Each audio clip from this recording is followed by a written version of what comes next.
नमस्कार साथियों, और एक नई जानकारी के साथ में आप सभी को बहुत स्वागत है। आप देख रहे हैं सलाम एजुकेशन चैनल, और इस वीडियो के माध्यम से एक बहुत ही धमाकेदार वैकेंसी का यहाँ पे आगाज़ किया गया, उसी से मैं आप लोगों को रूबरू कराने वाला हूँ। और इसमें मध्य प्रदेश व्यापम ने यहाँ पे बहुत बड़ी बदलाव भी किया है, उसी से मैं आप लोगों को रूबरू कराने वाला हूँ। तो मैं आपसे यही रिक्वेस्ट करता हूँ साथियों कि इस वीडियो को शुरू से लास्ट तक ज़रूर देखें, क्योंकि यह वीडियो आप लोगों के लिए बहुत ही इंपॉर्टेंट है। ठीक है, और जैसे कि आप यहाँ पे देख पा रहे होंगे, मध्य प्रदेश कर्मचारी चयन मंडल जो कि भोपाल के द्वारा यहाँ पे नोटिफिकेशन अपडेट किया गया है, और वर्ग 1 का यहाँ पे वैकेंसी आ चुका है।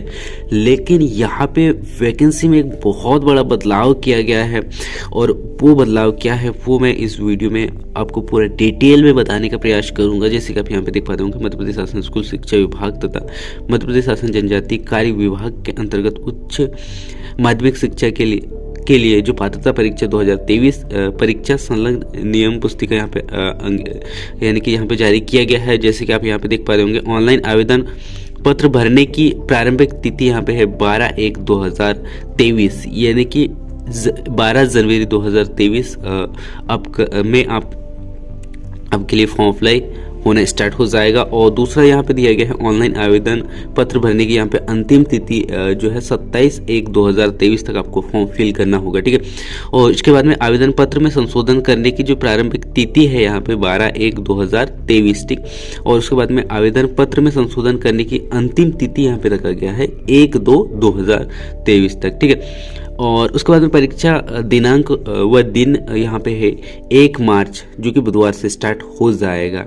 उसके बाद में अनरक्षित अभ्यर्थियों के लिए यहाँ पे रखा गया है जो फीस जो शुल्क है 500 है, और उसमें जो विलंब यानी कि विभागीय शुल्क जो यानी कि स्कूल शिक्षा विभाग का जो शुल्क रखा गया है 100 रुपीज़, और कुल जो शुल्क हो जाएगा इनके पास में 600। ठीक, और उसके बाद में अनुसूचित जनजाति एवं जनजाति अन्य पिछड़ा वर्ग के लिए यहाँ पे फीस है साथियों 250 रुपये, और इनसे जो शिक्षा विभाग के द्वारा जो फीस लिया जाएगा 50 रुपये, यानी कि इस प्रकार टोटल मिला के 300 रुपये फीस दे होगा। ठीक है, उसके बाद में कियोस्क के माध्यम से ऑनलाइन भरने वाले अभ्यर्थियों हेतु MP ऑनलाइन पर पोर्टल शुल्क रुपये जो कि 60 रुपये लिया जाएगा, और इसके अतिरिक्त रजिस्टर्ड सिटीजन यूजर के माध्यम से लॉगिन कर फॉर्म भरने का जो शुल्क यहाँ पे लिया जाएगा उनसे 20 रुपये। ठीक है, तो ये था साथियों फीस को लेके भी यहाँ पे उन्होंने पूरा डिस्कस किया। उसके बाद में हम यहाँ पे जो परीक्षा दिनांक है उस पर हम थोड़ा सा चर्चा करते हैं। जैसे कि आप यहाँ पे देख पा रहे 1 मार्च 2023 बुधवार से प्रारंभ होंगे, और 2 चरण में होंगी, यानी कि प्रथम चरण और द्वितीय चरण। प्रथम चरण में एग्जाम होगा 7 से 8 बजे के बीच में आपका रिपोर्टिंग टाइम होगा, और उसके बाद में 8:50 से 9 बजे तक आपका यहाँ पे प्रश्न पढ़ने के लिए समय दिया जाएगा। उसके बाद में 9 से 11:30 तक, यानी कि 2:30 तक आपको यहाँ पे एग्ज़ाम देना होगा। ठीक है, आपका जो क्वेश्चन पेपर होगा उसे सॉल्व करना होगा। उसके बाद में सेकंड जो है द्वितीय चरण में होगा, और द्वितीय चरण में जो सेकंड तो बहुत का होगा 12 बजे से 1 बजे तक आपका रिपोर्टिंग टाइम होगा, और 1:50 से लेके 2 बजे तक का, यानी कि 10 मिनट का आपका समय होगा प्रश्न पढ़ने का। उसके बाद में आपका जो क्वेश्चन सॉल्व करने का जो समय है यहाँ पे 2 बजे से 4:30 तक आपको, यानी कि 2.5 घंटे का यहाँ पे आपको समय दिया जा रहा है। ठीक है, तो ये था साथियों समय को लेके, यानी कि एग्जाम को लेके उन्होंने समय सारणी जारी कर दिया है। उसके बाद में यहाँ पे एक टिप्पणी में उन्होंने जो रूल्स फॉलो किए हैं, यानी कि जो बदलाव किए गए हैं उसी से उन्होंने यहाँ पे पूरा डिटेल में बताया है। जैसे कि आप यहाँ पे देख पा रहे होंगे, अभ्यर्थी का जो आधार पंजीयन अनिवार्य है तथा UIDA के द्वारा सत्यापित होने पर ही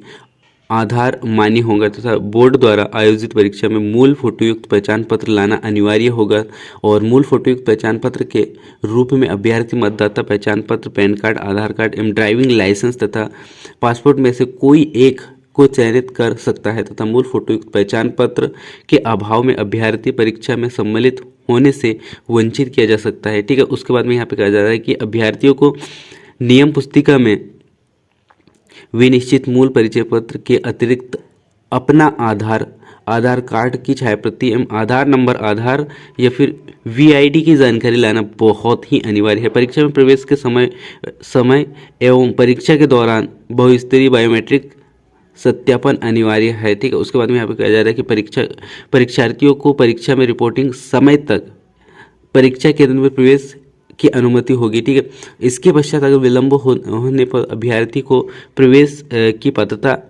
नहीं दी जाएगी। तो इस बात का भी आपको विशेष तौर पर ध्यान देना है। उसके बाद में यह कहा जा रहा है कि परीक्षा कक्ष में इलेक्ट्रॉनिक डिवाइस तथा मोबाइल फोन, कैलकुलेटर, नकल पर्चा इत्यादि पर यहाँ पे उपयोग वर्जित है। ठीक है, और उसके बाद में ऑनलाइन आवेदन पत्र क्रमांक के द्वारा ही ऑनलाइन परीक्षा हेतु अभ्यर्थी अपना प्रवेश पत्र प्राप्त कर सकते हैं। उसके बाद में यहाँ पे कहा जा रहा है कि परीक्षा केंद्र पर आवेदक को काला बॉल पॉइंट पेन तथा परीक्षा हॉल में प्रवेश हेतु मंडल की वेबसाइट से डाउनलोड किए गए प्रवेश पत्र के साथ में लाना अनिवार्य है। ठीक है, तो किसी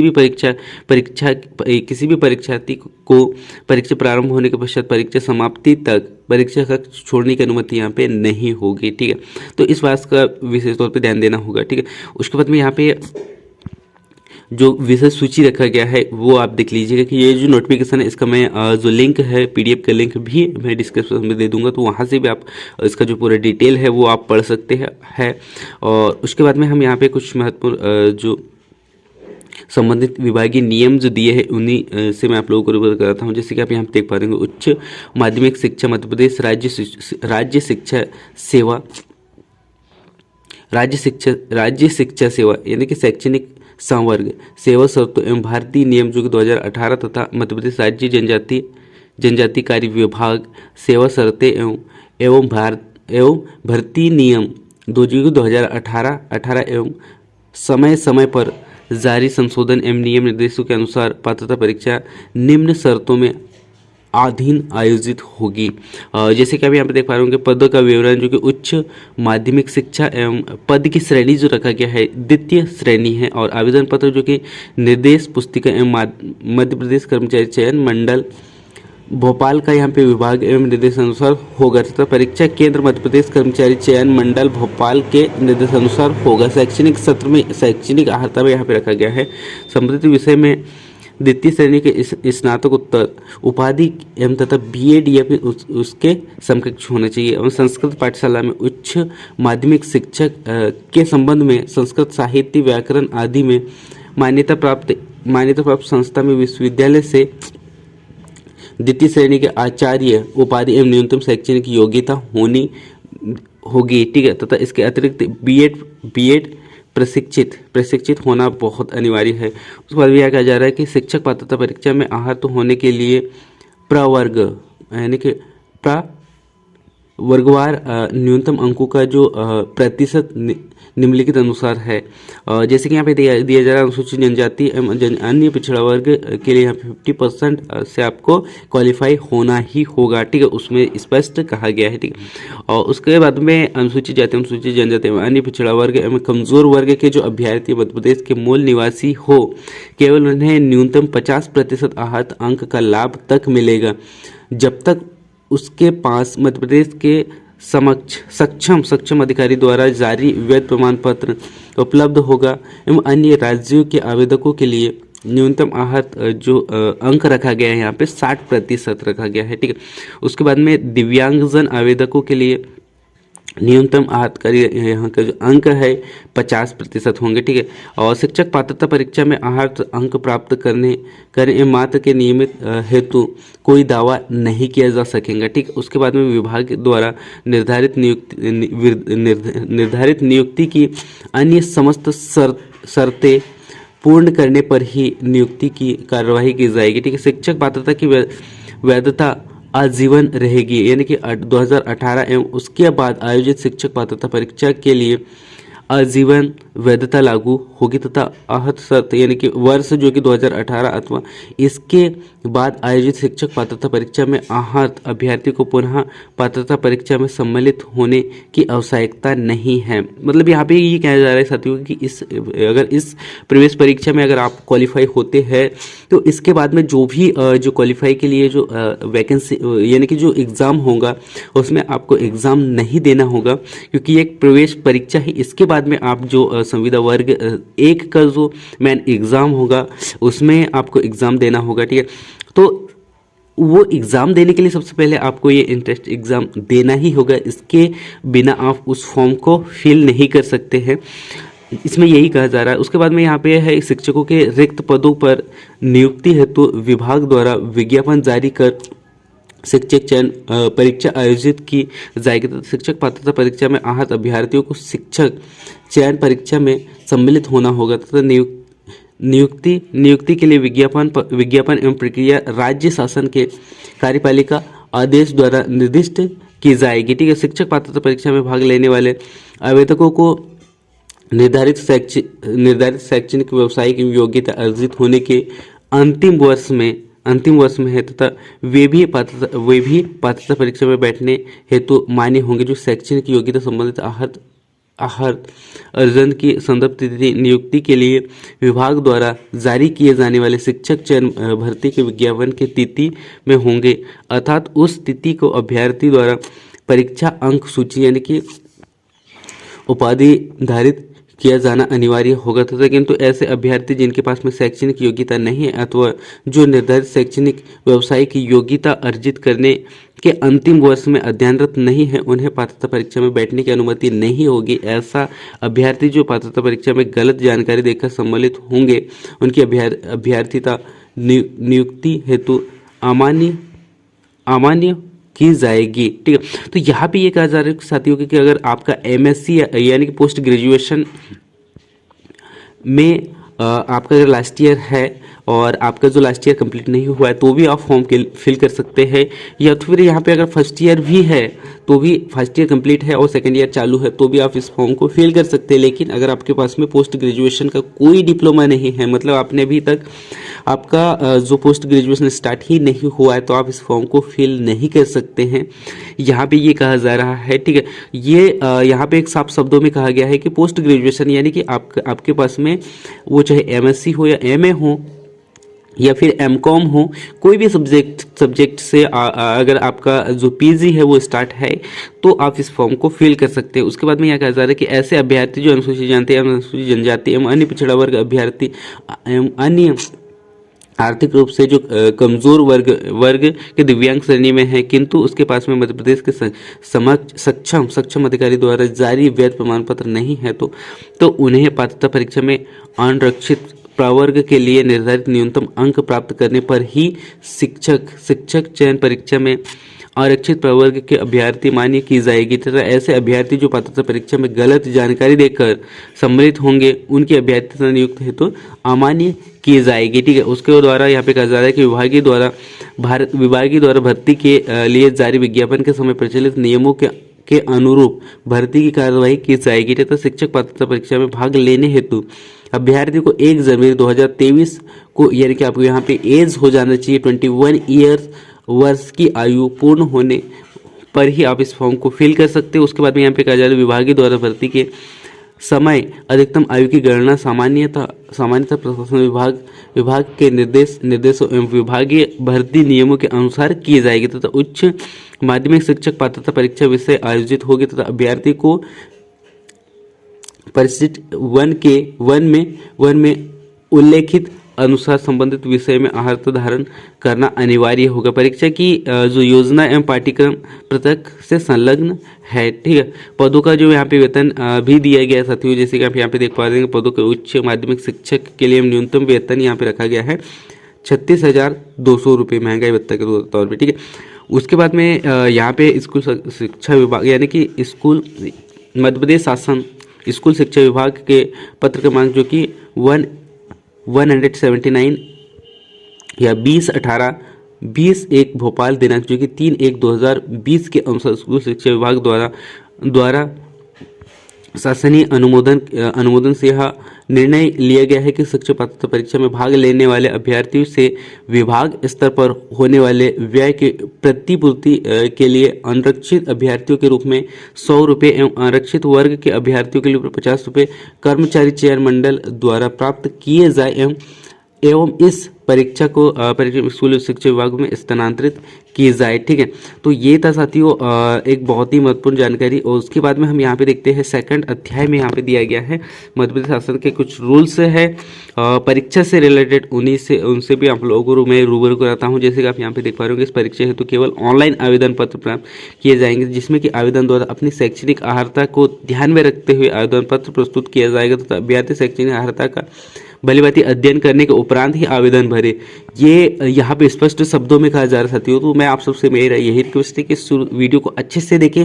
उसके बाद में इसमें भी अगर कुछ डाउट रहता है तो मैं इस जो PDF का लिंक है वो डिस्क्रिप्शन में दे दूंगा, तो उससे भी आप वहाँ से रीड कर सकते हैं और उसके पूरा समझ सकते हैं। उसके बाद में फॉर्म फिल करना चाहिए आपको। उसके बाद में यहाँ पे कहा जा रहा है कि आवेदक द्वारा गलत जानकारी दिए जाने की स्थिति में उनका आवेदन निरस्त भी किया जा सकता है। ठीक है, तो यह जो वैकेंसी है काफ़ी विलंब के बाद में आ रही है और इसमें आपको क्वालिफाई होना ही है। तो इसके लिए आपको सबसे पहले तो जो नोटिफिकेशन उसको अच्छे से अध्ययन करना है, उसके बाद में फॉर्म को फिल करना होगा आपको। ठीक है, शैक्षणिक अर्हता के आधार पर एक से अधिक पद की पात्रता यहाँ पे परीक्षा हेतु विकल्प भरा जा सकेगा तथा प्रत्येक पद की पात्रता परीक्षा हेतु प्रति प्रश्न पत्र परीक्षा शुल्क दे होगा। तो यहाँ पे ये कहा जा रहा है साथियों कि अगर आप एक से अनेक यानी कि एक से अन्य पदों के लिए फॉर्म अप्लाई करना चाहते हैं तो उसमें आप कर सकते हैं, क्योंकि आपको यहाँ पे विकल्प देखने को मिलेंगे। उसके बाद में यहाँ पे कहा जाए शैक्षणिक अर्हता के आधार पर एक से अधिक पदों का, तो मैंने आपको बता दिया। उसके बाद में यहाँ पे है परीक्षा की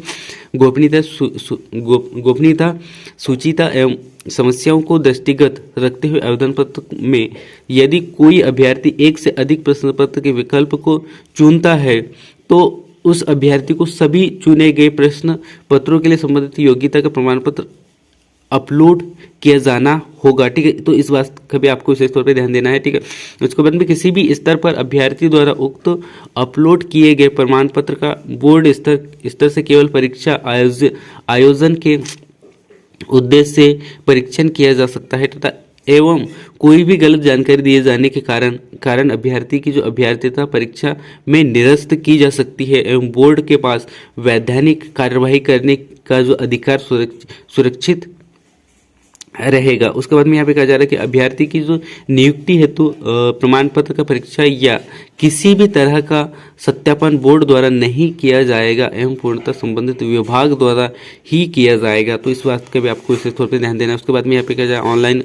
पत्र में भरी गई जानकारी का सत्यापन चयन के समय संबंधित विभाग एवं संस्था या भर्ती परीक्षा से संबंधित विभाग द्वारा यथास्थित नियुक्ति करने के पूर्व शासन आदेश अनुसार किया जाएगा। उसके बाद में यह पता चलता है कि आवेदक द्वारा गलत अथवा आसक्ति जानकारी अथवा किसी जानकारी को छुपाया गया है। ऐसी स्थिति में किसी भी स्तर पर संस्था प्रमुख एवं संबंधित विभाग द्वारा परीक्षा में प्रवेश एवं चयन नियुक्ति को निरस्त कर सकते हैं। तो आप ऐसी गलती ना करें, क्योंकि यहाँ पे स्पष्ट शब्दों में कहा गया कि अगर आप कोई गलती करते हैं या फिर कोई जानकारी को आप छुपाते हुए फॉर्म अप्लाई करते हैं और बाद में अगर उसके बारे में पता चलता है तो आपका जो पद है वो यहाँ निरस्त कर दिया जा सकता है। यहाँ पे स्पष्ट शब्दों में कहा गया। उसके बाद में है आवेदक द्वारा पद रूप में एक से अधिक आवेदन किए जाने एवं तदनुसार परीक्षा में बैठने पर परीक्षार्थी की अभ्यर्थीता भी निरस्त कर सकती है। ठीक है,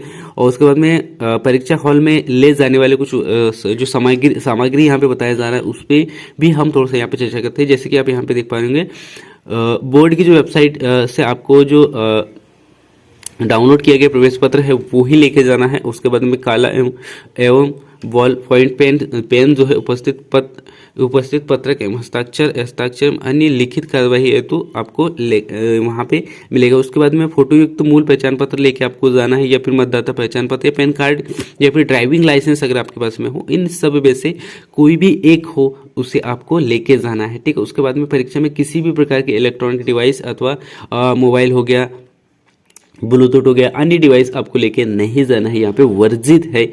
ठीक है, उसके बाद में परीक्षा लिखित एवं निसर्जन यानी कि अभ्यर्थियों के लिए उपलब्ध सुविधाएं नियम अनुसार लागू होंगे। उसके बाद में यहाँ पे कहा जा रहा है सुविधा निम्नलिखित अभ्यर्थियों को प्रदान की जाएगी। दृष्टिगत ऊपरी हिस्से में निःशक्त तथा सेरिब्रल पल्सी से निसंजन परीक्षा आयोजित होगी, ठीक है। उसके बाद में यहाँ पे ऐसा कुछ जानकारी नहीं दिया गया साथियों, है तो भी काफ़ी विलम्ब होगा इसमें, वीडियो काफ़ी लंबा हो जाएगा। सो मैं वीडियो को शॉर्ट करता हूँ और जो मेन जो पॉइंट है वो मैं आप लोगों को बताने का यहाँ पे प्रयास कर रहा हूँ। प्रदान की जाने वाली जो सुविधा है उस यह भी आपको उतना आप लोगों के लिए उतना महत्वपूर्ण है उस नहीं है। उसके बाद में यहाँ पे 2 घंटे की अवधि में प्रश्न पत्र जारी किए जाएंगे। उसके बाद में 2 से 3 यहाँ पे ये भी जानना उतना ज़रूरी नहीं है, ठीक है। और प्रवेश पत्र यानी कि प्रवेश पत्र प्राप्त करने की जो प्रक्रिया है, ऑनलाइन आवेदन पत्र क्रमांक का प्रयोग कर आवेदक जो है अपना प्रवेश पत्र मंडल की वेबसाइट जो कि www.peb.mp.gov.in पर यहाँ से आप डाउनलोड कर सकते हैं परीक्षा प्रवेश पत्र, जो कि ऑनलाइन के माध्यम से ही प्राप्त होगा, ठीक है। और उसके बाद में यहाँ पे एक बहुत ही महत्वपूर्ण जो जानकारी निकल के सामने आ रही है साथियों कि मूल्यांकन पद्धति का जो यहाँ पे इस बार का जो एक बहुत बड़ा बदलाव शिक्षा विभाग में किया गया है, ये है कि विभागीय नियमों के अनुसार जो प्रत्येक प्रश्न 1 अंक का होगा, यानी कि यहाँ पे ऋणात्मक मूल्यांकन होगा, यानी कि माइनस मार्किंग यहाँ पे रखा गया है। और उसके बाद में 4 प्रश्न के गलत होने पर आपका 1 अंक काटा जाएगा। यहाँ पे एक बहुत बड़ा जो बदलाव यहाँ पे हमें देखने को मिल रहा है शिक्षा विभाग के द्वारा, क्योंकि अभी तक जितने भी एग्जाम हुए हैं मध्य प्रदेश से शिक्षा विभाग से रिलेटेड, शिक्षा विभाग से संबंधित, उसमें कोई नेगेटिव मार्किंग नहीं होता था, लेकिन इस बार यहाँ पे बहुत बड़ा बदलाव लेके आए हैं।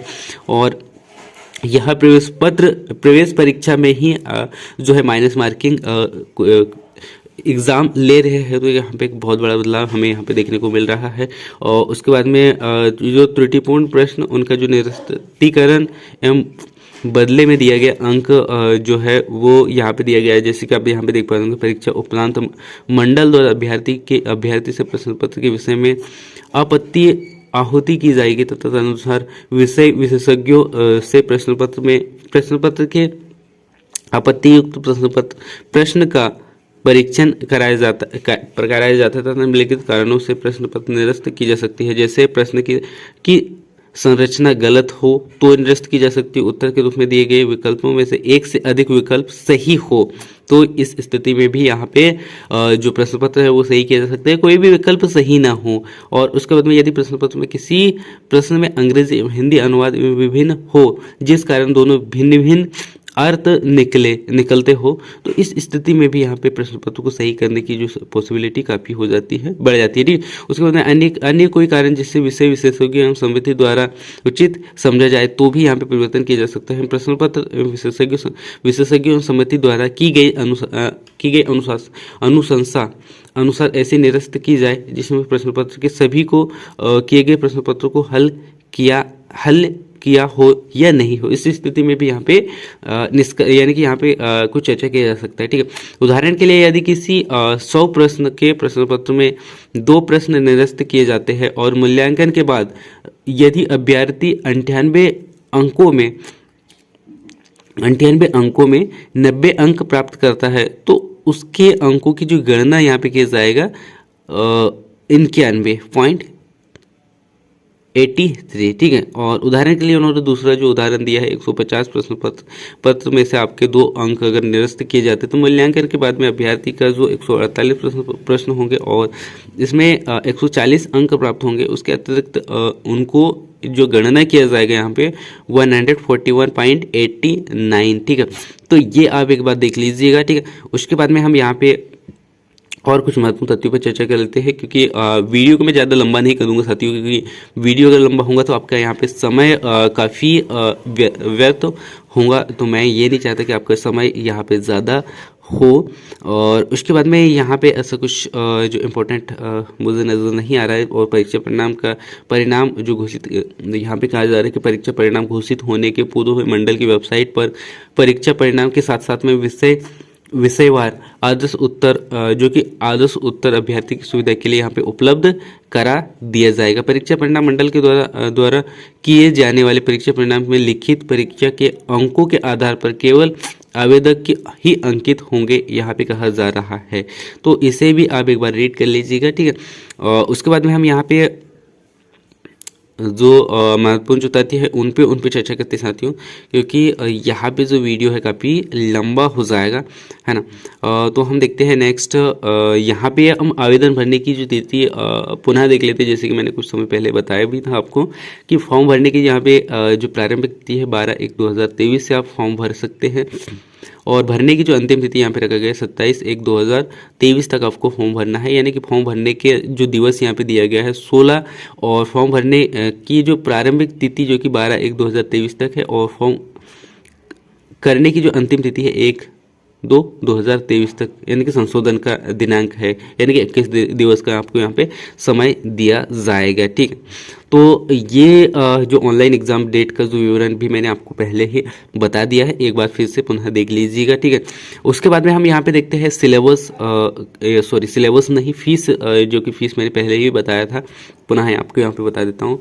परीक्षा मंडल द्वारा यहाँ पे शुल्क लिया जा रहा है 500, और स्कूल शिक्षा विभाग द्वारा यहाँ पे लिया जाएगा 100, और यहाँ पे टोटल हो जाता है आपका जो फीस हो जाएगा 600 रुपीज़। ठीक है, अन्य पिछड़ा वर्ग के लिए यहाँ पे, अनुसूचित जाति अनुसूचित जनजाति के लिए यहाँ पे जो फीस है वो यहाँ पे कम है, वो एक बार देख लीजिएगा। ठीक है, उसके बाद में जो एग्ज़ाम सेंटर कहाँ कहाँ दिया गया है वो आप थोड़ा सा यहाँ पे देख लीजिएगा। जैसे कि आप यहाँ पे देख पा होंगे, बालाघाट, बैतूल, भोपाल, छिंदवाड़ा, ग्वालियर, इंदौर, जबलपुर, कटनी, खंडवा, मंदसौर, नीमच, रतलाम, रीवा, सागर, सतना, सीधी, उज्जैन।